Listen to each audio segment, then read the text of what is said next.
Hello दोस्तों, मैं मनीष आप लोगों का स्वागत करता हूं अपने चैनल स्टडी विथ मनीष में। कैसे हैं आप लोग? उम्मीद करता हूं अच्छे होंगे, आप लोग की तैयारी अच्छे से चल रही होगी।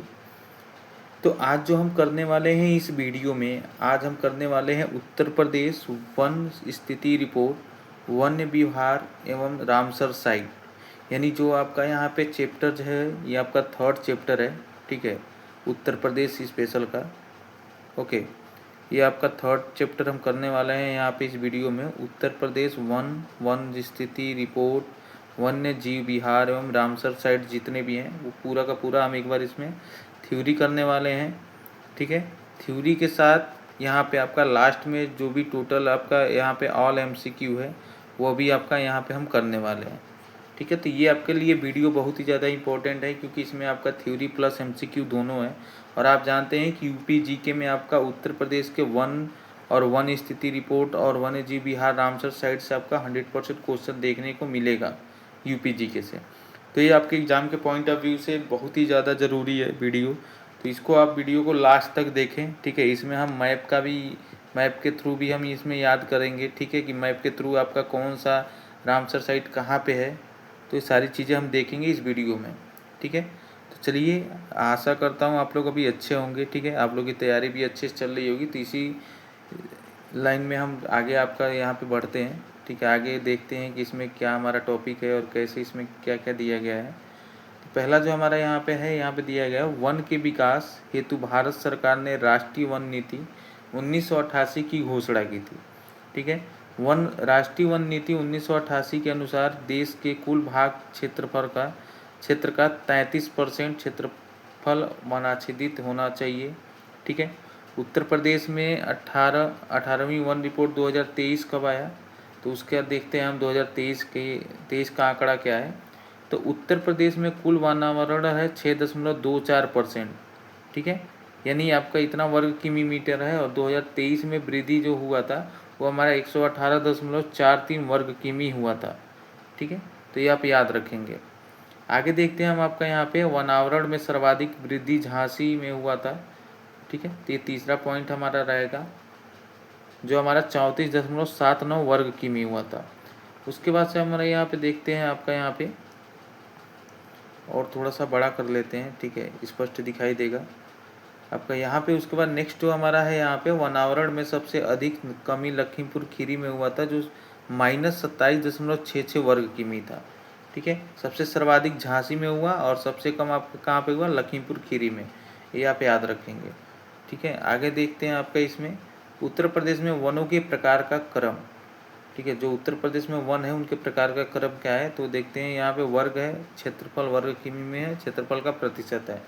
तो अत्यंत सघन वर्ग, यानी जो अत्यंत सघन वर्ग है वो आपका यहाँ पे आपका 2688.73 वर्ग किमी है और आपका 1.12 क्षेत्रफल का प्रतिशत है।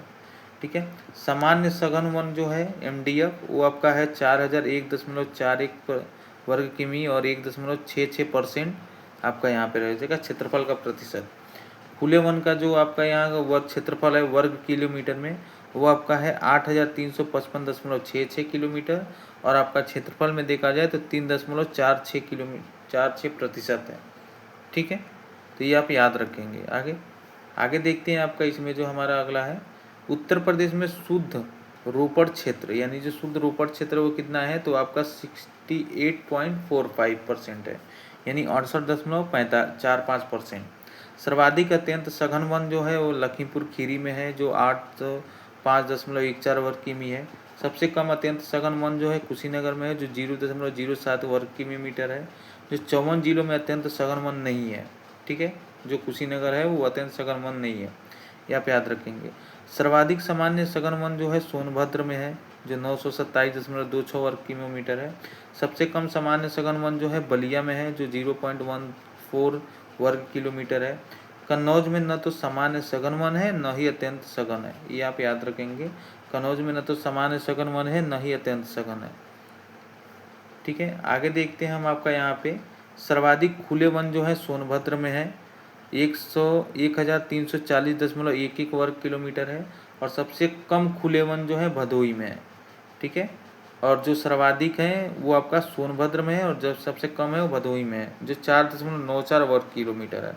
सर्वाधिक झाड़ी क्षेत्र जो है झांसी में है, ठीक है, जो 66.79 वर्ग किलोमीटर है। और सबसे कम झाड़ी क्षेत्र जो है अमेठी में है, जो 0.01 वर्ग किलोमीटर है।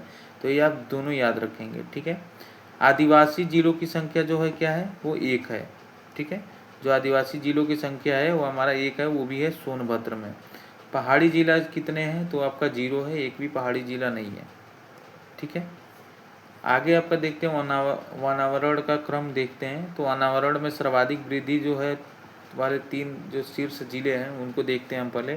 तो वो हमारे हो जाएंगे झांसी, जो 3.34 वर्ग किलोमीटर है, 34.79 वर्ग किलोमीटर। अमरोहा है 31.44 वर्ग किलोमीटर। इटावा है आपका 28.84 वर्ग किलोमीटर, ठीक है। आगे देखते हैं आपके यहाँ पे आपका वो देखते हैं वनावरण में सर्वाधिक कमी वाले राज्य। जो कमी में आपका है वो सर्वाधिक कमी वाले जो 3 शीर्ष जिले हैं वो देखते हैं। तो सबसे पहला पे है जो लखीमपुर खीरी है, जो का -27.66 वर्ग किलोमीटर है। कानपुर देहात जो है दूसरे नंबर पे है, जो -24.70 वर्ग किलोमीटर है। और पीलीभीत, जो पीलीभीत है -21.61 वर्ग किलोमीटर है। तो ये आप याद रखेंगे, ठीक है। ये वनावरण का क्रम है, ठीक है। आगे यहाँ पे देखते हैं हम यहाँ पे जो नेक्स्ट हमारा जो आप यहाँ पे टॉपिक है, हमारा हेडिंग है वो आपका है सर्वाधिक वनावरण, ठीक है। जो सर्वाधिक वनावरण है उसमें देखते हैं हम आपका क्षेत्रफल के अनुसार, ठीक है। तो क्षेत्रफल के अनुसार जो 3 जिले हैं वो है आपका पहले पे सोनभद्र है, जो 2407.87 वर्ग किलोमीटर है। लखीमपुर खीरी दूसरे नंबर पे है, जो 1234.13 वर्ग किलोमीटर है। मिर्ज़ापुर जो है 736.91 वर्ग किलोमीटर है। तो ये आप याद रखेंगे। प्रतिशत में आपका देख लेते हैं यहाँ पे जिले में अनुसार जो 3 जिले हैं प्रतिशत में कितना है। क्षेत्रफल हमने देखा है, अब ये प्रतिशत में देख लेते हैं, ठीक है। तो प्रतिशत में जो हमारा है वो आपका है पहला सोनभद्र है, जो 34.687% है। दूसरा जो है चंदौली है, जो हमारा 21.63% है। और तीसरा जो है श्रावस्ती है, जो 20.95% है, ठीक है। ये आपका प्रतिशत में हो गया, और ये जो हमारा था वो हमारा क्या था, ये क्षेत्रफल में हो गया और ये प्रतिशत में हो गया। तो ये आप याद रखेंगे, ठीक है। आगे देखते हैं आपका सबसे कम वनावरण में कौन सा है। तो जो सबसे कम वनावरण है वो देख लेते हैं हम आपका। यहाँ पे जो सबसे कम वनावरण में है वो आपका क्षेत्रफल के अनुसार जो देखते हैं और फिर प्रतिशत के अनुसार देख लेंगे। तो क्षेत्रफल के अनुसार भदोही है, जो संत रविदास नगर में है, जो 5.22 वर्ग किलोमीटर का है। मऊ है दूसरे नंबर पे, जो आपका 11.37 वर्ग किलोमीटर है। संबल है तीसरे नंबर पे, जो 12.47 वर्ग किलोमीटर है क्षेत्रफल के अनुसार में। अब देखते हैं प्रतिशत के अनुसार में। तो प्रतिशत के अनुसार में संबल है पहले नंबर पे 0.50%। भदोही दूसरे नंबर पे है, जो 0.51% है। और मैनपुरी तीसरे नंबर पे है, जो 0.63% है। तो ये आप तीनों आपका यहाँ प्रतिशत और ये आपका वर्ग क्षेत्रफल के अनुसार में याद रखेंगे आप अनुसार जो शीर्ष 3 जिले हैं वो आपका है। उसके बाद है सर्वाधिक झाड़ी वाले जो 3 शीर्ष जिले हैं वो है पहला झांसी, दूसरा आगरा है, तीसरा महोबा है। सबसे कम झाड़ी वाले 3 जिले देखते हैं। तो पहले पे अमेठी है, दूसरे पे सुल्तानपुर है, तीसरे पे कासगंज है, ठीक है। तो ये आप याद रखेंगे, ठीक है। आगे देखते हैं यहाँ पे उत्तर प्रदेश के वनों को मुख्य रूप से निम्न 3 भागों में विभाजित किया जा सकता है। वो कौन कौन सा है। पहला है उष्णकटिबंधीय नम आर्द्र पर्णपाती वन, ठीक है। दूसरा हमारा है यहाँ पे उष्णकटिबंधीय शुष्क पर्णपाती वन। और तीसरा हमारा है उष्णकटिबंधीय कांटेदार वन। तो ये तीनों आप याद रखेंगे, ठीक है। तो अब पहला टॉपिक देखते हैं हम उष्णकटिबंधीय नम यानी आर्द्र पर्णपाती वन को देखते हैं, ठीक है। तो ये हमारा हो जाएगा नम आर्द्र पर्णपाती वन जो है भाबर तथा तराई क्षेत्रों में पाए जाते हैं। यहाँ औसत वार्षिक वर्षा जो होती है ये 100 से 150 सेंटीमीटर होती है, ठीक है। उसके बाद आर्द्र पर्णपाती वनों में बांस, बेंत, जामुन, आंवला, महुआ, सेमल, बेर, पलास, गूलर, इमली आदि के वृक्ष मिलते हैं, ठीक है। उसके बाद से जो हमारा अगला टॉपिक है वो हमारा है उष्णकटिबंधीय शुष्क पर्णपाती वन, ठीक है। तो ये हमारा जो टॉपिक है आपका दूसरा जो आपका यहाँ पे हेडिंग वो है कटिबंधीय शुष्क पर्णपाती वन। तो ये हमारा है शुष्क पर्णपाती वन प्रदेश के पूर्व, मध्य एवं पश्चिमी मैदानों में मिलते हैं। यहाँ औसत वार्षिक वर्षा जो होती है वो 50 से 100 सेंटीमीटर होती है, और इन वनों में पीपल, नीम, बेल, अंजीर, वामतलाश, अमलतास आदि के वृक्ष मिलते हैं। ठीक है, तो ये हमारा दूसरा हो गया। तीसरा हम देखते हैं यहाँ पे उष्णकटिबंधीय कांटेदार वन जो होते हैं वो क्या होते हैं, तो वो हमारे हो जाते हैं प्रदेश के दक्षिणी भाग में, जहाँ पर औसत वार्षिक वर्षा जो है 50 से 75 सेंटीमीटर होती है। वहाँ कटीली झाड़ियों वाले वन मिलते हैं। इनमें अकेसिया, कत्था, धामन, यूफोर्बिया, नीम आदि के वृक्ष मिलते हैं। ठीक है, तो ये आपका उपोष्ण कटिबंधीय कांटेदार वन है। ठीक है, उष्ण कटिबंधीय कांटेदार वन। आगे देखते हैं हम आपका यहाँ पे अगला जो हमारा हेडिंग है वो है हमारा यहाँ पे वनों से प्राप्त उत्पाद। जो हमारा वनों से प्राप्त उत्पाद था उसे देख लेते हैं एक बार। तो यहाँ पे हमारा हो जाएगा वनों से उत्पाद। जो पहला है वो बेत है, यूकलिप्टिस है एवं बांस के वृक्षों से प्राप्त कच्चे माल द्वारा कागज बनाया जाता है। ठीक है, दूसरा है तेंदु वृक्ष के पत्तों द्वारा बीड़ियाँ बनाई जाती है। सिरदार, देवदार, कैल तथा साइप्रस की लकड़ी से पेंसिल बनाई जाती है। साखू तथा महुए के पत्तों से पत्तल व दोने बनाए जाते हैं। ठीक है, उसके बाद से हम देखते हैं यहाँ पे आपका पॉपुलर वृक्षों की लकड़ी दिया, सलाई और प्लाई के निर्माण में प्रयोग की जाती है। इसके अलावा तनु, बहेड़ा तथा सागौन की लकड़ी से भी प्लाई का निर्माण किया जाता है। ठीक है, तो ये हमने देख लिया इसका टॉपिक। आगे हम देखते हैं इसमें जो हमारा है बबूल की छाल, यानी जो बबूल की छाल से प्राप्त रंगों से चमड़े की रंगाई की जाती है। खैर वृक्ष के रस से कत्था बनाया जाता है। रबड़ वृक्ष के रस से रबड़ तथा ताड़ एवं खजूर के रस से ताड़ी प्राप्त की जाती है। ठीक है, चीड़ के पेड़ से निकलने वाले तरल के में से बिरोजा तथा तारपीन का तेल प्राप्त होता है। और चीड़, देवदार, सागौन, साल के वृक्षों का उपयोग इमारती लकड़ी के रूप में किया जाता है। ठीक है, आगे हमारा जो है यहाँ पे हेडिंग वो हमारा है उत्तर प्रदेश में वनों पर आधारित प्रमुख उद्योग निम्न है। ठीक है, जो वनों पर आधारित प्रमुख उद्योग है उत्तर प्रदेश में वो देख लेते हैं हम आपका। तो खेल के सामान के उत्पादन का प्रमुख केंद्र कहाँ है? मेरठ है। लकड़ी के खिलौने का है सोनभद्र, वाराणसी है। कागज उत्पादन का प्रमुख केंद्र है सहारनपुर में। और चीनी मिट्टी के खिलौने तथा बीड़ी का है मिर्जापुर, झांसी और सहारनपुर और हमारा बरेली है। ठीक है, आगे हम देखते हैं यहाँ पे आपका वो हमारा हो जाएगा यहाँ पे माचिस, फर्नीचर, कत्था, बेंत, प्लाईवुड, ये आपका है बरेली, नजीमाबाद और नगीना में।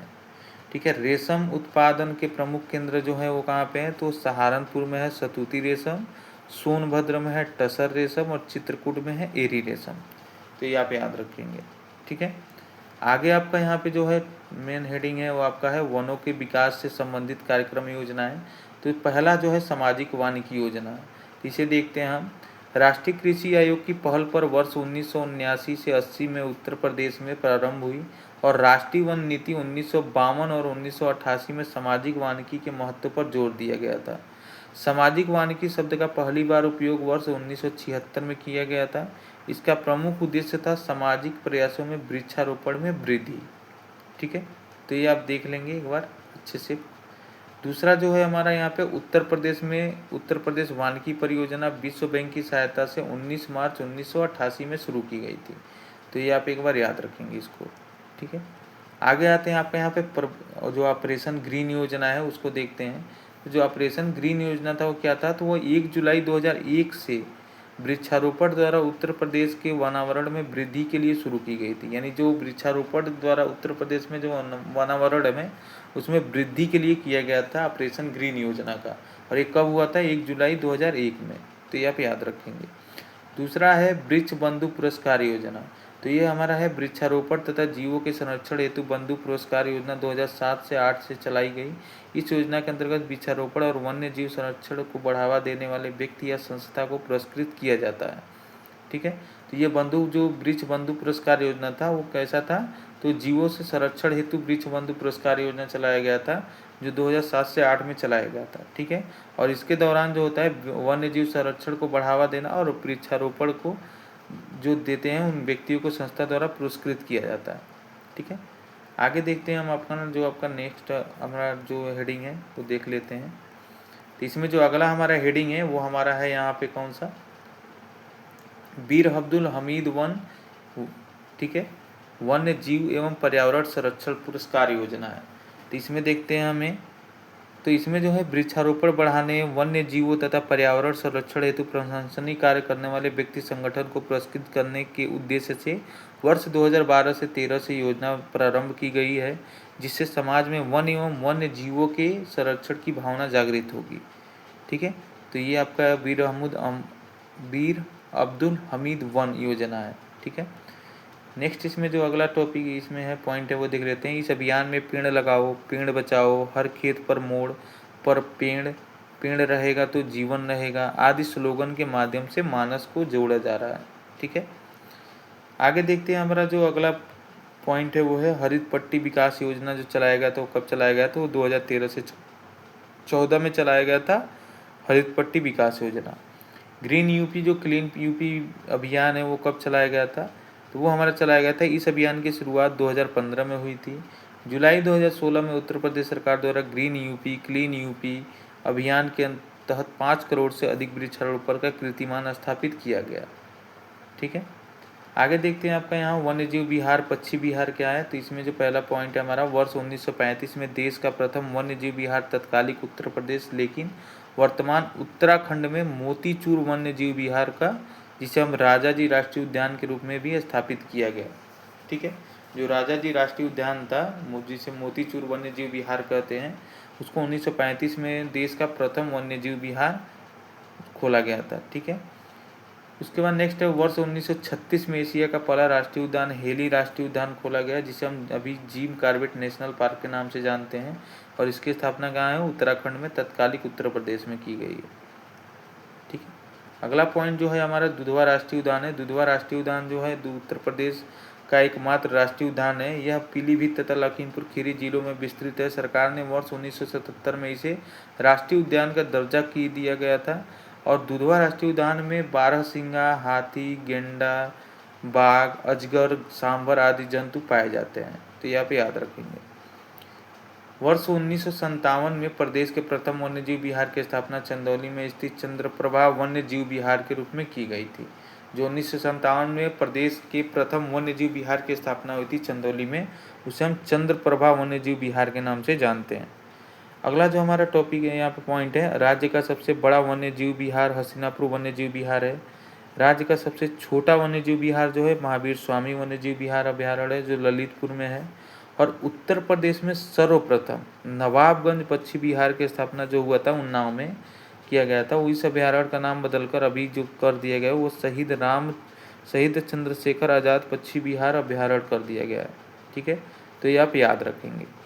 ठीक है, आगे देखते हैं हम आपका यहाँ पे जो आपका पॉइंट है वो है उत्तर प्रदेश का सबसे बड़ा पक्षी विहार कौन है, तो चांद खमरिया कृष्ण मृग आरक्षित वन क्षेत्र मेजा पक्षी विहार है, जो प्रयागराज में है। ठीक है, प्रदेश का सबसे छोटा पक्षी विहार जो है शेखा झील पक्षी विहार है, अलीगढ़ है। ठीक है, तो आगे ये आपका पॉइंट हो जाएगा, प्रदेश का जो सबसे छोटा पक्षी विहार है वो शेखा झील पक्षी विहार रहेगा। अगला पॉइंट हमारा जो है वो आपका है उत्तर प्रदेश में टाइगर रिजर्व। तो उत्तर प्रदेश में जो टाइगर रिजर्व है उसके बारे में जानते हैं। तो सबसे पहला जो हमारा है दुधवा टाइगर रिजर्व है, इसको देखते हैं हम आपका। इसमें पहला पॉइंट है वर्ष 1987 में इसे बाघ अभ्यारण्य के रूप में घोषित किया गया। दुधवा टाइगर रिजर्व उत्तर प्रदेश के तराई क्षेत्र में एक संरक्षित क्षेत्र है। उसके बाद हमारा जो तीसरा पॉइंट है वो हमारा है, इस रिजर्व का उत्तरी किनारा मोहाना नदी द्वारा चिन्हित है, जो भारत नेपाल सीमा पर स्थित है, जबकि दक्षिणी सीमा सुहेली नदी द्वारा चिन्हित है। ठीक है, अगला पॉइंट जो हमारा है यहाँ पे वो है आपका, इसमें किशनपुर वन्यजीव, कतरनिया घाट वन्यजीव और दुधवा राष्ट्रीय उद्यान के 3 संरक्षित क्षेत्र शामिल है। ठीक है, यानी कतरनिया घाट, दुधवा राष्ट्रीय उद्यान और किशनपुर वन्यजीव, ये तीनों के जो संरक्षित क्षेत्र है वो शामिल है इसमें। आगे देखते हैं आपका जो अगला पेज पे हमारा क्या है वो है हमारा अमनगढ़ टाइगर रिजर्व। तो ये जो हमारा अमनगढ़ जो टाइगर रिजर्व है इसके बारे में हम देखते हैं। इसका जो पहला पॉइंट है यह प्रदेश का दूसरा टाइगर रिजर्व है। इसे वर्ष 2012 में टाइगर रिजर्व घोषित किया गया था। ठीक है, यह उत्तर प्रदेश के बिजनौर जिले में है। यह हिमालय की तलहटी में स्थित यहाँ कई नदियाँ एवं जलधाराएँ बहती हैं, जिसमें से रामगंगा नदी को इस क्षेत्र की जीवन रेखा माना जाता है। यानी जो रामगंगा नदी है उसे हम इस नदी की जीवन रेखा मानते हैं, अमरगढ़ टाइगर रिजर्व को। ठीक है, अगला हमारा जो पॉइंट है वो है आपका पीलीभीत टाइगर रिजर्व। यानी पीलीभीत टाइगर रिजर्व पीलीभीत और शाहजहाँपुर जिले में स्थित है। इसे वर्ष 2014 में टाइगर रिजर्व के रूप में घोषित किया गया। इस टाइगर रिजर्व का उत्तरी किनारा भारत नेपाल सीमा पर अवस्थित है। दक्षिणी सीमा शारदा और खाकरा नदियों पर द्वारा चिन्हित है। इस रिजर्व में कुछ नदियां निकलती हैं, जैसे शारदा, चूका, माला और खन्नौत। ये आप याद रखेंगे। कुछ नदियां जो है रिजर्व से वो शारदा है, चूका है, माला और खन्नौत है। आगे जो हमारा है रानीपुर टाइगर रिजर्व है, ये देखते हैं। यह टाइगर रिजर्व उत्तर प्रदेश के चित्रकूट जिले में स्थित है। यह वर्तमान में दुधवा, पीलीभीत और अमनगढ़ के बाद उत्तर प्रदेश के चौथा तथा भारत का 53वां राष्ट्रीय टाइगर रिजर्व है। ठीक है, इसे वर्ष 2022 में टाइगर रिजर्व के रूप में घोषित किया गया था। यानी जो रानीपुर टाइगर रिजर्व है उसे हम 2022 में टाइगर रिजर्व के रूप में घोषित किया गया था। आगे देखते हैं आपका जो यहाँ पे है टॉपिक, वो आपका है उत्तर प्रदेश के पश्चिमी बिहार। ठीक है, ये देखते हैं तो हमारा इधर पश्चिमी बिहार है और यहाँ पे संबंधित जिले हैं। यानी कौन सा पश्चिमी बिहार किस जिले में आपका है वो हम देखेंगे आपका यहाँ पे आगे। तो ये हमारा हो जाएगा सबसे पहला जो है नवाबगंज शहीद चंद्रशेखर आज़ाद पश्चिमी बिहार है, जो सबसे पुराना है, राज्य का प्रथम है। तो ये आपका कहाँ पे है, उन्नाव में है। ठीक है, उसके बाद से हमारा जो नेक्स्ट हमारा है वो आपका यहाँ पे हो जाएगा, वो हमारा हो जाएगा समसपुर पश्चिमी बिहार। यानी समसपुर पश्चिमी बिहार जो कहाँ पे हो, रायबरेली में है। लाख बहोसी पश्चिमी बिहार कन्नौज में है, जो सबसे बड़ा है, 80.24 वर्ग किलोमीटर में है। बखीरा पश्चिमी बिहार जो है संत कबीर नगर में है। साड़ी पश्चिमी बिहार जो है हरदोई में है। समान पश्चिमी बिहार जो है हमारे मैनपुरी में है। तो ये आप याद करेंगे, इसको अच्छे से एक बार दो बार रिवीजन कर लेंगे। आपका रिवीजन करते रहेंगे तो आपको याद हो जाएगा। ठीक है, पटना पश्चिमी बिहार जो है 1.09 वर्ग किलोमीटर है, वो एटा में है। पार्वती अरंगा पश्चिमी बिहार गोंडा में है। ओखला पश्चिमी बिहार गौतम बुद्ध नगर गाजियाबाद में है। और विजय सागर पश्चिमी बिहार जो है महोबा हमीरपुर में है। ठीक है, आगे देखते हैं आपका इसमें जो है सूर सरोवर पश्चिमी बिहार जो दिया गया है वो आगरा एवं इटावा में है। सुरहताल यानी सुरहताल जो लोकनायक जयप्रकाश नारायण पश्चिमी बिहार है वो बलिया में है हमारा। डॉक्टर भीमराव अम्बेडकर पश्चिमी बिहार है प्रतापगढ़ में। शेखा पश्चिमी बिहार जो 0.40 वर्ग किलोमीटर है वो अलीगढ़ में है। उसके बाद आगे देखते हैं हम आपका यहाँ पे, वो हमारा है आपका चांद खगमरिया कृष्ण मृग आरक्षित वन क्षेत्र पश्चिमी बिहार जो है वो हमारा कहाँ पे हो, वो हमारा प्रयागराज मेजा में है। ठीक है, तो ये देखते हैं, आप याद रखेंगे इसको। आगे हम यहाँ पे देखते हैं जो हमारा नेक्स्ट है आपका पॉइंट यहाँ पे, वो हमारा यहाँ पे है आपका उत्तर प्रदेश में वन्य जीव विहार। आपका यहाँ वन्य जीव विहार देखते हैं अब आपका। ठीक है, तो हमारा वन्य जीव विहार जो है संबंधित जिले और जीवों के नाम, तो ये हमारा देखते हैं। तो पहला है हमारा चंद्रप्रभा वन्य जीव विहार, जो राज्य का प्रथम वन्य जीव विहार है, इसको आप याद रखेंगे। तो ये हमारा चंदौली में है और इसमें कौन कौन से जीव पाए जाते हैं, तो सांबर, तेंदुआ, चित्तल, भालू, ये सारे जीव पाए जाते हैं, ये याद रखेंगे आप।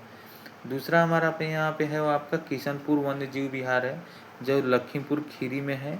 और इसमें जो जीव पाए जाते हैं वो बारहसिंगा, शेर, चित्तल पाए जाते हैं। कतरनिया घाट वन्य जीव विहार जो है बहराइच में है। इसमें नीलगाय, बाघ, तेंदुआ, चित्तल पाए जाते हैं। ओके, आगे देखते हैं हमारा रानीपुर वन्य जीव विहार है, वो बांदा में है। इसमें काला हिरण, स्लात, भालू, तेंदुआ, चिंकारा पाए जाते हैं।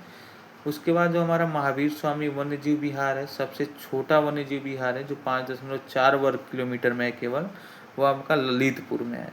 ये जंगली भालू, नीलगाय, काला हिरण और चिंकारा से पाया जाता है। ठीक है, उसके बाद हमारा जो है चंबल वन्य जीव विहार है, वो हमारा कहाँ पे है, आगरा, इटावा, औरैया में है। इसमें जो घड़ियाल जीव पाए जाते हैं, डॉल्फिन पाई जाती है, भेड़िया पाया जाता है और मगरमच्छ पाया जाता है। ठीक है, आगे हमारा कैमूर वन्य जीव विहार है, मिर्ज़ापुर सोनभद्र में है, जो मोर, भालू, तेंदुआ और चिंकारा पाए जाते हैं। अगला हमारा है वो हस्तिनापुर वन्य जीव विहार, जो मेरठ में है। मुजफ्फरपुर नगर, बिजनौर, हापुड़, मुरादाबाद, अमरोहा, गाजियाबाद, इन सब जगह पे आपका हस्तिनापुर वन्य जीव विहार है, जिसमें आपका लकड़बग्गा पाया जाता है, बारहसिंगा पाया जाता है और नीलगाय जीव पाई जाती है। ओके, आगे हमारा जो हमारा अगला है आपका वो आपका रहेगा सोहागी बरवा वन्य जीव विहार। यानी जो सोहागी बरवा वन्य जीव विहार है वो कहाँ पे है? महाराजगंज में है। और इसमें अजगर, बाघ और तेंदुआ ये आपके जीव पाए जाते हैं। सुहेलवा वन्य जीव विहार है, वहाँ पे गोंडा, श्रावस्ती, बालरामपुर में है, जिसमें चीतल और शेर पाए जाते हैं।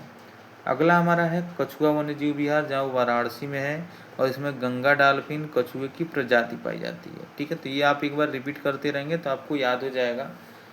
ठीक है, अगला हमारा जो टॉपिक है वो हमारा है आपके यहाँ पे उत्तर प्रदेश में वर्तमान कुल 10 रामसर साइट है। ये मोस्ट इम्पोर्टेंट है, आपका यहाँ से रामसर साइट पूछता ही पूछता है, तो हम देखते चलेंगे। रामसर है, इधर संबंधित क्षेत्र है। तो नवाबगंज पक्षी अभ्यारण्य जो 2019 में था वो कहाँ, किस क्षेत्र से संबंधित है? तो उन्नाव से है। समन पक्षी अभ्यारण्य मैनपुरी से संबंधित है। पार्वती अरंगा पक्षी अभ्यारण्य गोंडा से संबंधित। ऊपरी गंगा नदी प्रदेश का प्रथम जो रामसर साइट है वो आपका ब्रज घाट के से नरौरा है। ठीक है, अगला जो है समसपुर पक्षी अभ्यारण्य है वो आपका रायबरेली से है। ठीक है, सूर सरोवर झील कीमत झील जो है आगरा से है। हैदरपुर वेटलैंड आर्द्रभूमि जो 2021 में हुआ था वो मुजफ्फरनगर और बिजनौर के बीच में है। बखीरा वन्यजीव अभ्यारण्य संतनगर कबीरनगर में है। सरसई नवार झील जो है इटावा में है, और साड़ी पक्षी अभ्यारण्य हरदोई में है। ठीक है, आगे हमारा जो नेक्स्ट हमारा यहाँ पे है टॉपिक वो हमारा है उत्तर प्रदेश में वन्यजीव विहार। अब यहाँ पे हम आपका मैप के थ्रू देख लेंगे एक बार। ठीक है, कि मैप के थ्रू में आपका यहाँ पे कौन सा वन्यजीव विहार टाइगर रिजर्व कहाँ पे है, तो एक बार हम इसमें मैप से भी देख लेते हैं ताकि हमें जल्द से याद हो जाएगा मैप के थ्रू। ठीक है, तो ये हम देख लेते हैं एक बार इसमें। सबसे पहले हम यहाँ पे देखते हैं आपका यहाँ पे वो हमारा जो देखेंगे आपका, ठीक है, जो आपका इससे आपका जो यहाँ पे अमनगढ़ जो है बिजनौर। ठीक है, बिजनौर से स्टार्ट करते हैं हम। जो बिजनौर में हमारा है वो अमनगढ़ टाइगर रिजर्व है। ठीक है, उसके बाद से हमारा जो पीलीभीत में आपका पीलीभीत टाइगर रिजर्व है। ओके, यहाँ पे लखीमपुर खीरी में जो है आपका किशनपुर वन्यजीव विहार है। ठीक है, यहाँ पे आपका बिजनौर में आपका यहाँ पे हस्तिनापुर वन्यजीव विहार है। मुजफ्फरनगर में भी विहार है, बागपत मेरठ में भी है, उसके बाद अमरोहा में भी है, गाजियाबाद में भी है और हापुड़ में भी है। ये आपका हस्तिनापुर वन्यजीव विहार इतना आपका जितना भी आपका ये क्षेत्र है बिजनौर, अमरोहा, मेरठ और आपका मुजफ्फरनगर, ये सब जगह से आपका हस्तिनापुर वन्यजीव विहार है। ठीक है, आगे देखते हैं आपका इसमें जो है आपका वो आपका हो जाएगा यहाँ पे जो लखीमपुर खीरी में जो बहराइच में है कतरनिया घाट वन्यजीव विहार। ठीक है, उसके बाद से हमारा यहाँ पे आगरा में जो है वो आपका चंबल वन्यजीव विहार है, और इटावा में भी है। यानी चंबल वन्यजीव विहार इटावा और आगरा दोनों जगह पे है। ठीक है, यहाँ पे आपका देखते हैं जो गोंडा में है आपका सुहेलवा वन्यजीव विहार, और बलरामपुर में जीव विहार। यानी बलरामपुर, श्रावस्ती और गोंडा इन तीनों जगह को मिला के जो आपका है वो आपका सुहेलवा वन्यजीव विहार है। ठीक है, ये 3 जगह मिला के, और बहराइच में आपका कतरनिया घाट है। ठीक है, आगे आपका महाराजगंज देखते हैं। महाराजगंज में सोहागी वन्य जीव विहार है। ठीक है, उसके बाद नेक्स्ट जो हमारा है यहाँ पे आपका नीचे आ जाते हैं। नीचे में आपका है आपके ललितपुर में महावीर स्वामी वन्यजीव विहार है, बांदा में रानीपुर वन्यजीव विहार है, चित्रकूट में रानीपुर वन्यजीव विहार है, मिर्ज़ापुर में कैमूर वन्यजीव विहार है, और सोनभद्र में भी इन दोनों जगह आपका कैमूर वन्यजीव विहार है।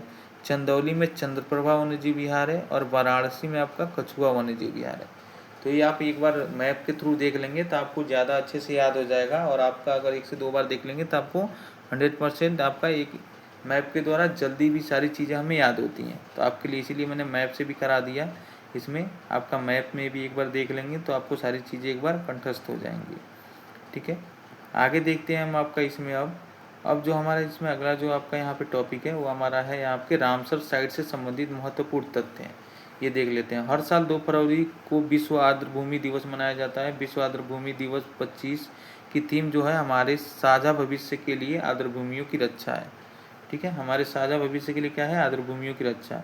तीसरा है वर्तमान में जून 2025 तक देश में मान्यता प्राप्त वेटलैंड की कुल संख्या जो थी वो 91 हो गई है। ठीक है, नोट में हमारा है प्रोजेक्ट एलिफेंट के तहत उत्तर प्रदेश एलिफेंट रिजर्व की स्थापना 9 सितंबर 2009 में की गई थी। ये आप याद रखेंगे। ठीक है, उसके बाद जो हमारा है वन्य जीव संरक्षण कार्यक्रम जो चलाया गया था वो कौन सा कार्यक्रम था, तो देश में सर्वप्रथम जो वन्य जीव परिसंरक्षण संगठन की स्थापना की गई वो उत्तर प्रदेश में की गई थी देश में। ठीक है, उसके बाद से जो हमारा दूसरा पॉइंट है वो आपका देख लेते हैं आपका, वो आपका है वन्य जीव प्रशिक्षण केंद्र जो है लखनऊ व इटावा में किया गया था। नवाब वाजिद अली शाह प्राणी उद्यान का जो प्रशिक्षण केंद्र है वो लखनऊ में है। एलन फॉरेस्ट प्राणी उद्यान कानपुर में है। ठीक है, उसके बाद से हमारा मयूर संरक्षण केंद्र जो है मथुरा वृंदावन में है। उसके बाद जो हमारा है प्रदेश का प्रथम टाइगर जो रिजर्व बाघ अभ्यारण्य था वो दुधवा 1927 में घोषित हुआ। उसके बाद से हमारा है प्रदेश का दूसरा टाइगर रिजर्व, तो प्रदेश का जो दूसरा टाइगर रिजर्व है वो अमनगढ़ बिजनौर में है। ठीक है, उसके बाद से हमारा जो प्रदेश का तीसरा टाइगर रिजर्व है वो पीलीभीत में है। और लास्ट में जो हमारा प्रदेश का चौथा टाइगर रिजर्व है वो रानीपुर में है। तो ये आप याद रखेंगे चित्रकूट में है। ठीक है, अब यहाँ तक हमने जो पूरा का पूरा थ्योरी कर लिया। ठीक है, अब इसके बाद हमारा जो यहाँ तक आपको सारी चीज़ें मैंने मैप के थ्रू भी करा दिया और आपका यहाँ पे वन लाइनर और आपका जो भी यहाँ पे तथ्य दिए गए थे सारी चीज़ें मैंने करा दिया। अब हम लोग इसके साथ में जो है आपका यहाँ पे हम लोग MCQ क्वेश्चन भी कर लेते हैं, जिससे हमने जितना भी पढ़ा उससे हम MCQ प्रैक्टिस कर लेंगे, तो आपका यहाँ पूरा का पढ़ा हुआ एक बार रिवीजन भी हो जाएगा और आपका MCQ क्वेश्चन के द्वारा आपका प्रैक्टिस भी हो जाएगा। इसलिए ये वीडियो बहुत ही ज़्यादा इंपॉर्टेंट है और यहाँ तक अगर आपको वीडियो देखने में अगर आपको पसंद आती है तो आप इसको लाइक और सब्सक्राइब भी चैनल को कर सकते हैं। ठीक है, और आने वाला जो भी वीडियो रहेगा आपका सेम टू सेम ऐसे ही सारे जो भी इंपॉर्टेंट टॉपिक है उसी पे आपका आने वाला है UPGK से। ठीक है, तो अभी तक अगर आपने वीडियो को लाइक नहीं किया तो एक बार लाइक कर लें और चैनल को सब्सक्राइब कर लें। ठीक है, आगे देखते हैं आपका यहाँ पे जो महत्वपूर्ण प्रश्न है वो आपका स्टार्ट करते हैं हम आपका यहाँ पे। ठीक है, तो पहला आपका जो यहाँ पे महत्वपूर्ण परीक्षा उपयोगी महत्वपूर्ण प्रश्न है वो हमारा क्या है तो देखते हैं। तो पहला हमारा है आपका उत्तर प्रदेश वन विभाग के अनुसार कौन सी दो नदियाँ उत्तर प्रदेश में पीलीभीत टाइगर रिजर्व की दक्षिणी सीमा बनाती हैं। और इसमें साथ साथ आप ये भी ट्राई करते रहेंगे, आप अपने साइड से भी आपका यहाँ पे अपने साइड से आप ट्राई करते रहेंगे कि आपका कितना क्वेश्चन सही होता है। लास्ट में आप कमेंट बॉक्स में ज़रूर आप बताएंगे अपना स्कोर। ठीक है, तो इसका जो हमारा आंसर हो जाएगा वो हमारा कौन सा आंसर हो जाएगा, उत्तर प्रदेश वन विभाग के अनुसार कौन सी दो नदियां हैं जो उत्तर प्रदेश में पीलीभीत टाइगर रिजर्व की दक्षिणी सीमा बनाती हैं। ठीक है, तो इसमें जो आपका हमारा ऑप्शन हो जाएगा वो हमारा सही हो जाएगा सी। ठीक है, शारदा और खखरा। ठीक है, तो यहाँ पे हमारा सी ऑप्शन सही हो जाएगा, शारदा और खखरा। आगे देखते हैं आपका यहाँ पे दूसरा क्वेश्चन जो हमारा रहेगा वो हमारा रहेगा किस वर्ष किशनपुर वन्यजीव अभ्यारण्य को वन्य जीव संरक्षण अधिनियम के तहत वन्य जीव अभ्यारण्य घोषित किया गया था। तो जो ये आपका घोषित किया गया था इसका आंसर हो जाएगा हमारा दूसरे का, वो हमारा हो जाएगा यहाँ पे ए। ठीक है, 1972 में हमारा हुआ था। ये आपका देख सकते हैं 2025 में ही पूछा गया आपका UP SSSC मंडी सचिव में। तो यहाँ से आपका UPGK से आपका यहाँ पे क्वेश्चन आने का वन्य जीव अभ्यारण्य से 100% चांस रहता है, आएगा ही आएगा। ठीक है, तीसरा जो क्वेश्चन है आपका यहाँ पे उत्तर प्रदेश में किस वन्यजीव अभ्यारण्य का नाम एक नदी के नाम पर रखा गया है जिसका अर्थ चंद्रमा की चमक है। ठीक है, तो ये आप देख लीजिए, ये आपका बहुत इंपॉर्टेंट आपका क्वेश्चन है, चंद्रमा की चमक कौन सा ऐसा है नदी के नाम पे वन्यजीव अभ्यारण्य रखा गया। तो इसका जो हमारा आंसर हो जाएगा तीसरे का वो हमारा हो जाएगा एक चंद्रप्रभा वन्यजीव अभ्यारण्य। ठीक है, तो चंद्रप्रभा वन्यजीव अभ्यारण्य जो है वो आपका हमारा यहाँ पे राइट आंसर हो जाएगा। आगे चलते हैं, चौथा नंबर जो क्वेश्चन है हमारा देखते हैं सूरहताल प्रसिद्ध अभ्यारण्य जिसमें साइबेरिया और अन्य ठंडे क्षेत्रों कई प्रवासी पक्षी भी आते हैं उत्तर प्रदेश के निम्नलिखित में से किस जिले में स्थित है। ठीक है, तो जो सूरहताल प्रसिद्ध अभ्यारण्य है साइबेरिया से जिसमें अन्य ठंडे क्षेत्रों से कई प्रवासी पक्षी भी आते हैं, तो ये कहाँ पे आते हैं, तो ये हमारा आता हो जाएगा हमारा बलिया में है। ठीक है, आगे देखते हैं आपका पाँचवा नंबर जो क्वेश्चन है वो आपका देखते हैं उत्तर प्रदेश में दुधवा राष्ट्रीय उद्यान निम्नलिखित में से किस जिले में है। तो आपने देखा अभी दुधवा राष्ट्रीय उद्यान जो हमारा है वो हमारा है यहाँ पे लखीमपुर खीरी में। ठीक है, छठा नंबर जो क्वेश्चन हमारा है उत्तर प्रदेश वन निगम कब स्थापित किया गया। तो जो वन निगम कब स्थापित किया गया था ये हमारा किया गया था यहाँ पे 25 नवंबर 1974 में। ठीक है, तो ये ऑप्शन सही हो जाएगा। सातवां क्वेश्चन हमारा पार्वती अरंगा रामसर स्थल के संदर्भ में निम्नलिखित में से कौन सा कथन सही है। ये आप देख सकते हैं 2022 में पूछा गया है। तो इसका जो पहला कथन है यह एक पक्षी अभ्यारण्य है। दूसरा कथन यह उत्तर प्रदेश के गोंडा जिले में स्थित है। ठीक है, तो ये दोनों कथन में से कौन सा कथन हमारा सही है, तो इसका हमारा हो जाएगा, ये आपका पहला भी सही है और दूसरा भी सही है, यानी 1 और 2 दोनों सही है। ठीक है, 8वां क्वेश्चन देखते हैं हम आपका यहाँ पे, निम्नलिखित में से कौन सा अभ्यारण्य सही सुमेलित नहीं है। तो यहाँ पे हमें देखना है, यहाँ पक्षी विहार है और इधर स्थान है, कौन सा पक्षी विहार जो है स्थान से सुमेलित नहीं है। तो ये हमारा हो जाएगा यहाँ पे आपका साड़ी हरदोई में है, बखीरा संत कबीर नगर में है, शमसपुर रायबरेली में है, नवाबगंज जो इलाहाबाद में नहीं है। तो ये हमारा डी ऑप्शन जो है सही हो जाएगा, यानी ये आपका सही हो जाएगा, ये आपका सुमेलित नहीं है। ठीक है, आगे देखते हैं 9वां नंबर जो है आपका क्वेश्चन, लाख बहोसी अभयारण्य कहाँ पे स्थित है। तो लाख बहोसी जो अभयारण्य स्थित है वो हमारा कहाँ पे है, तो वो हमारा हो जाएगा कन्नौज में। ठीक है, आप भी अपने साइड से ट्राई करते रहें, आपका कितना सही हो रहा है लास्ट में कमेंट में आप ज़रूर बताएं। निम्नलिखित पक्षी अभयारण्यों में से कौन सा उत्तर प्रदेश में स्थित नहीं है। तो जो इसमें से उत्तर प्रदेश में स्थित नहीं है वो आपका यहाँ पे पहला दिया गया पटना पक्षी विहार, दूसरा है जयप्रकाश नारायण पक्षी अभयारण्य, तीसरा है चित्रांगुड़ी पक्षी अभयारण्य और चौथा है उधवा पक्षी अभयारण्य। ठीक है, तो हमें इन चारों में से बताना है कौन सा आपका है जो नहीं है, आपका जो आपका यहाँ पे आपका पूछा गया है उत्तर प्रदेश में स्थित नहीं है, यानी इन चारों में से कौन सा ऐसा पक्षी अभयारण्य है जो आपका उत्तर प्रदेश में स्थित नहीं है। तो इसका जो हमारा आंसर हो जाएगा वो हमारा हो जाएगा यहाँ पे 10वें नंबर का, वो हमारा हो जाएगा यहाँ पे बी। ठीक है, यानी 1 और 4 उधवा और पटना पक्षी विहार जो है आपका यहाँ पे स्थित नहीं है, पटना और उधवा ये आपका 1 और 4 जो है आपका आंसर सही हो जाएगा यहाँ पे। उसके बाद आते हैं हम आपका 11 नंबर क्वेश्चन, उत्तर प्रदेश में पहला गिद्ध संरक्षण केंद्र कहाँ स्थापित किया गया है। तो आप जानते हैं जो गिद्ध संरक्षण केंद्र स्थापित किया गया है वो हमारा कहाँ पे किया गया है, महाराजगंज में। ठीक है, अगला है आपका 12 नंबर क्वेश्चन है, विजय सागर पक्षी विहार कहाँ पे स्थित है। तो जो विजय सागर पक्षी विहार जो स्थित है उत्तर प्रदेश के किस स्थान में, तो ये हमारा हो जाएगा आपका यहाँ पे महोबा में। ठीक है, 13 नंबर क्वेश्चन है हमारा, उत्तर प्रदेश के अमनगढ़ टाइगर रिजर्व निम्नलिखित में से किस टाइगर रिजर्व का हिस्सा है। तो जो 13 नंबर का आंसर हो जाएगा वो हमारा हो जाएगा जिम कार्बेट का हिस्सा है। ठीक है, 14 नंबर क्वेश्चन देखते हैं, निम्नलिखित में से कौन सा पक्षी अभयारण्य उत्तर प्रदेश में स्थित है। तो वो आपका जो उत्तर प्रदेश में जो स्थित है आपका वो हमारा हो जाएगा यहाँ पे, वो आपका समसपुर पक्षी अभयारण्य है जो आपका उत्तर प्रदेश में स्थित है। ठीक है, 15 नंबर क्वेश्चन हमारा, उत्तर प्रदेश के तराई क्षेत्र में किस प्रकार के वन पाए जाते हैं। तो जो तराई क्षेत्र में वन पाए जाते हैं उत्तर प्रदेश में वो हमारा हो जाएगा यहाँ पे उष्णकटिबंधीय नम पर्णपाती। ठीक है, ये हमारा ऑप्शन बी सही हो जाएगा। ठीक है, आगे देखते हैं आपका यहाँ पे 16 नंबर क्वेश्चन है, बीड़ी बनाने के लिए किस पेड़ के पत्ते का उपयोग किया जाता है। तो जो बीड़ी बनाने के लिए उपयोग किया जाता है वो हमारा किसका, तेंदू का। ठीक है, तेंदू के पत्ते का उपयोग किया जाता है। 17 नंबर क्वेश्चन है हमारा, कछुआ वन्यजीव विहार उत्तर प्रदेश के किस जिले में है। तो जो कछुआ वन्यजीव विहार है वो उत्तर प्रदेश के किस जिले में है। तो ये हमारा हो जाएगा आपका यहाँ पे वाराणसी में। ठीक है, 18 नंबर क्वेश्चन है आपका, प्रदेश का सबसे छोटा पक्षी विहार कौन सा है। तो जो सबसे छोटा पक्षी विहार हमने देखा अभी वो हमारा पटना पक्षी विहार है। ठीक है, उसके बाद 19 नंबर का जो क्वेश्चन है वो आपका है, प्रदेश का सबसे बड़ा वन्यजीव विहार कौन सा है। तो जो प्रदेश का सबसे बड़ा वन्यजीव विहार देखते हैं तो ऑप्शन में हमारा क्या है, तो जो ऑप्शन में आपका यहाँ पे सही हो जाएगा, सबसे बड़ा जो वन्यजीव विहार हो जाएगा वो हमारा हो जाएगा हस्तिनापुर वन्यजीव विहार। ठीक है, सी सही हो जाएगा यहाँ पे। 20 नंबर क्वेश्चन है हमारा, उत्तर प्रदेश का सबसे छोटा वन्यजीव विहार है। तो जो सबसे छोटा वन्यजीव विहार हो जाएगा वो हमारा हो जाएगा यहाँ पे महावीर स्वामी वन्यजीव विहार जो ललितपुर में है। ठीक है, आगे देखते हैं आपका 21 नंबर क्वेश्चन जो हमारा यहाँ पे है वो आपका देख लेते हैं एक बार। ठीक है, तो ये हमारा जो 21 नंबर क्वेश्चन हो जाएगा वो हमारा कौन सा हो जाएगा, निम्नलिखित में से कौन सा वृक्ष पर्यावरण के लिए जो है हमारा वो आपका खतरा है, यानी जो पर्यावरण के लिए जो कौन सा ऐसा वृक्ष है जो खतरा जाना जाता है। तो ये हमारा इसका जो आंसर हो जाएगा वो आपका यूकलिप्टिस हो जाएगा। ठीक है, 22 नंबर क्वेश्चन जो है हमारा वो है, कृषि वानिकी राष्ट्रीय अनुसंधान केंद्र कहाँ पे स्थित है।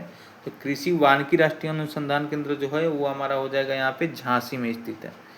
ठीक है, 23 नंबर क्वेश्चन है आपका, उत्तर प्रदेश में सामाजिक वानिकी योजना कब शुरू की गई थी। तो ये जो शुरू की गई थी हमारा वो हमारा शुरू किया गया था 1976 में। ठीक है, 24 नंबर क्वेश्चन है, राज्य में बब्बर शेर सफारी कहाँ स्थित है। तो जो बब्बर शेर सफारी स्थित है वो आप जानते हैं आपका यहाँ पे इटावा में स्टार्ट हुआ है। ठीक है, 25वां क्वेश्चन है जो लास्ट आज का क्वेश्चन है, कागज़ बनाने के लिए कच्चे माल के रूप में महत्वपूर्ण घास जो है वो कौन सी घास है जो कागज़ बनाने के लिए उपयोग किया जाता है। तो ये हमारा हो जाएगा 25 का ऑप्शन सी, ठीक है, बाँस हो जाएगा। बाँस का जो यूज करते हैं हम कागज़ बनाने के लिए किया जाता है। तो आज हमने जो इस क्लास में आपने वीडियो में हमने आपका पूरा का पूरा यहाँ पे 25 क्वेश्चन भी कर लिया, ठीक है, और प्लस में आपका पूरा का पूरा जो थ्योरी था वो भी हमने कंप्लीट कर लिया, ठीक है। थ्योरी प्लस एमसीक्यू जो जितने मोस्ट इम्पोर्टेंट थे वो पूरा का पूरा हमने इसमें कवर किया है, ठीक है। तो अभी तक आपने वीडियो देखा, आपने अगर वीडियो को लाइक नहीं किया तो एक बार लाइक और सब्सक्राइब दोनों कर लें, ठीक है, चैनल को। और आपको ये वीडियो कैसा लगा आप कमेंट में ज़रूर बताएं। और जैसा हमने बताया था कि स्टार्टिंग में आपका स्कोर कितना था, तो आप ज़रूर आपका कमेंट में जो आपका यहाँ पे अपना स्कोर ज़रूर बताएं कि आपका यहाँ पे 25 में से कितना आपका स्कोर गया है, ठीक है। 25 में से आप 25 आउट ऑफ कितना आपने स्कोर यहाँ पे पाया है, ठीक है। तो ऐसे वीडियो देखने के लिए बहुत बहुत धन्यवाद आपका, लास्ट तक वीडियो में बने रहने के लिए। और ऐसे ही वीडियो में आपका अगले वीडियो में हम मिलते हैं। इसके लिए आपको वीडियो देखने के लिए बहुत बहुत धन्यवाद। जय हिंद, जय भारत, वंदे मातरम।